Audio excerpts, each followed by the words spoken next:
Hey, Dick Upstone here for Vegas Pro Insiders Daily, and it's Friday, November the 3rd. And we're going to talk some college football as we do every Friday. We have a boatload of free picks for you. We got the latest, got some big adjustments in some line moves coming into the weekend, including a game tonight. Plus, we go back and look at the games from Tuesday that we talked about and see what we can come up with on some of those. So we're going to get right to that here in a second. Gotta let you know, Vegas Pro Insider Daily Inner Circle package, $99 for the entire month. Have some, myself, right now, NFL, #1 at multiple monitors. Been doing extremely well for the season, and particularly of late. Been on a really strong run. And at Capper's Monitor, I was the #1 handicapper for the month of October in the NFL based on win percentage. So that was a nice coup. And Kyle Hunter, 9-2 recently, and it was 9-2 last Saturday in college football, so he's killing it. Sean Higgs has been building again as he gets ready to go, and so has Dennis Macklin. So all those guys have really been coming on. Jim Mack had a little bit of a rough spot, but he's showing signs of coming around too. So we got a lot going on. Plus, our in-season systems just turned out some killer ones. These things are winning at a 65 or 63 to 65% clip. So those are very good. You can get all that by becoming a Vegas Pro Insider Daily member, Inner Circle member, for only $99. So check that out right now. This upcoming weekend, we've got a big weekend with a number of huge games, okay? And we're going to be on a lot of them. And we got tips on other games besides the one just of our picks. I got tips probably on over 35 to 40 different games at least. So you can get it all right at your fingertips, $99 a month. With the holidays coming, with Thanksgiving, hey, it's a great way to go because you can get in on all that stuff. Hey, let's talk some college football right now. Free picks lately, 28 and 21, so that's been pretty strong. We're going to start off with the Friday night game. Now, actually, there was another line move, but for Memphis and South Florida is playing Florida Atlantic, and not South Florida, Florida Atlantic. Forget it. Anyways, my point was it's going to be too late by the time that comes out to even talk about it. So let's talk about what's going to be useful to you, okay? Shall we? Okay, let's go with Memphis and Tulsa. That's what I had in my mind to begin with here. Now, Memphis opened at -12 and went to -14, and the total went from 77 to 79. Now, my sense is Tulsa's going to come to play a little bit here, being at home off a couple of not so impressive losses. And so I think they'll be good. And we also go over the key number of 14 on this, so I think that adds some value. As far as the total goes, 79.5. I don't really know how you look at that total. I'll just go along with what the public support is on that one. Right now, 63% of the bettors are on Memphis, 51 are on the under. Like I said, I got Tulsa and over. Next up, let's move to some Saturday college football. Iowa State and West Virginia, the Big 12. Now, this total has slipped from 64.5 down to 60. Now, if you're thinking of the spread, first of all, I would think that would benefit Iowa State because they're the better defensive team. So that being the case, my only concern, I do like the under, but my only concern on this game is West Virginia turns the ball over pretty frequently, and with that being the case, other teams have taken advantage of them and scored, and certainly Iowa State is certainly capable of doing that as well. So that's my only bit of trepidation on that game. The other, got an ACC game, the feature game on Saturday night, Virginia Tech and Miami of Florida, and this total has come down 3 points, down to 46.5. We got two stellar ACC defenses in this one, that's for sure. I think Virginia Tech's giving up around 11 points per game, and Miami's like at 18. So I mean, that they've both been very good.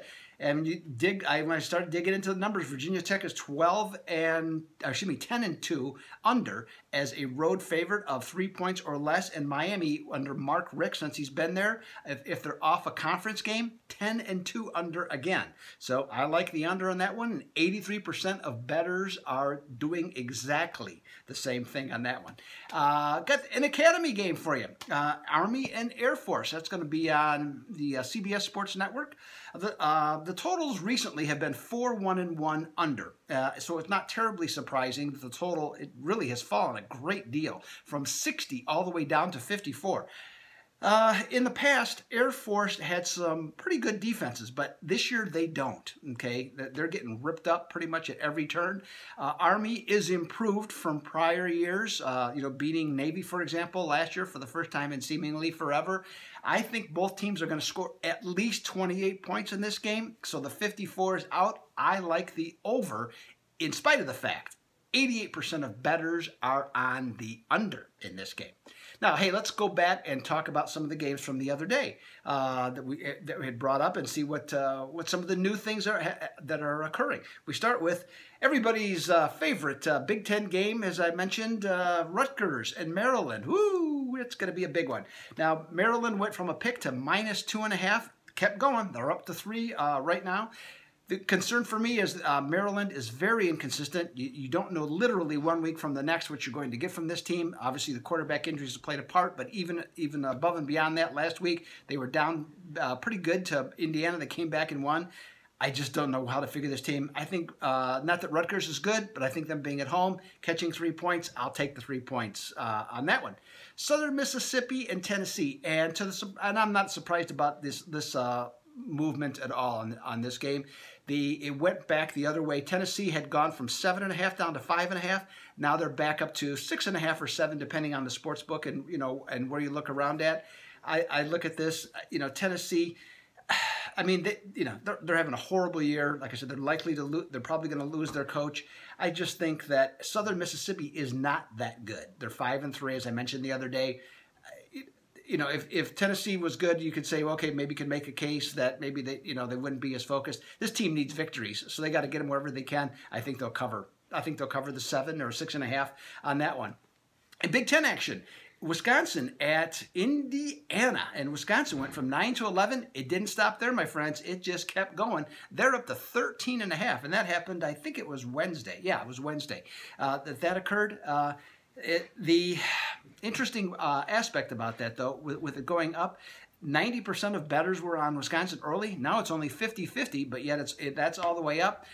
I think Wisconsin comes into this game. Indiana certainly has the potential, okay, to cover. They've played a lot of teams tight all year, but with that being the case, I think Wisconsin, because they were so low in the playoff rankings initially, I believe 8th. I think they need to make a statement game, especially coming after a dull effort against Illinois. I think they're going to step up here. I wouldn't be at all surprised if they won by 17 or more points. I think Wisconsin is the play on this one. Oregon and Washington. Now, this line movement was curious to me. Washington was a 17-point favorite. Tuesday, they shot up to 21, and then 24 hours later, they were back down to 17. Doesn't make any sense, right? So the only thing I can surmise, and I looked around to try and find, and I have not seen anything yet, but their quarterback, Justin Herbert, had broke his collarbone. He had been out. So my assumption is that he's likely to play. All I keep seeing is a game time decision, but I think somebody must know something, and so that's why that line came back down. Either way, okay, I like the Ducks with the points in this one. Washington has Stanford, I believe, next week. Might be just a little bit of a flat spot for them before the big game. I think they feel like they're going to win the game, and I think that's how that's going to play out. BYU against Fresno State, late on ESPN2 if you're on the East Coast. That's definitely going to be a late one there. Fresno State went from -11.5 up to 14, and now there's been a buyback. Right now, BYU sitting right around plus 10.5 or 13, right around in there. Big move, though, on the total. It went from 45 to 48, so that's a bigger, later action there. What I had recommended, I said at the time when we talked about this the other day, I said the thing about Fresno State, wait to see if the line comes down off the 14.5 or take BYU. The lines come down. My money's on Fresno State on that one. But I like the over. It went up. I think this is going to be a higher scoring game. BYU does struggle to score, and Fresno State, boy, they're off a bad loss, so I think they want to put a hurt on somebody. Losing to UNLV last week, ooh, that was nasty. So they want to stay in the race in the Mountain West Conference, and well, actually, it doesn't matter about the Mountain West Conference, but they want to beat somebody. Okay, that's my basic point, and so I think we got Fresno State and an over. Lastly, we're going to wrap this baby up with another late game, okay? And at this time in the pack, 12, Arizona and USC. This went down quickly from 10 to 7 on USC. As the week progressed, and as we get here to Friday, they're back up to 7.5.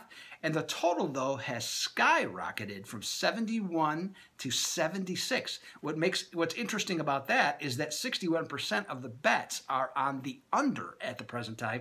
So that evidently there's some sharp money that's floating around, or some big bets that move the line significantly on the total. Myself, I think USC, they played with an attitude last week. They know it's at stake because the winner of this game is likely to be the South champion. So USC understands what's at stake.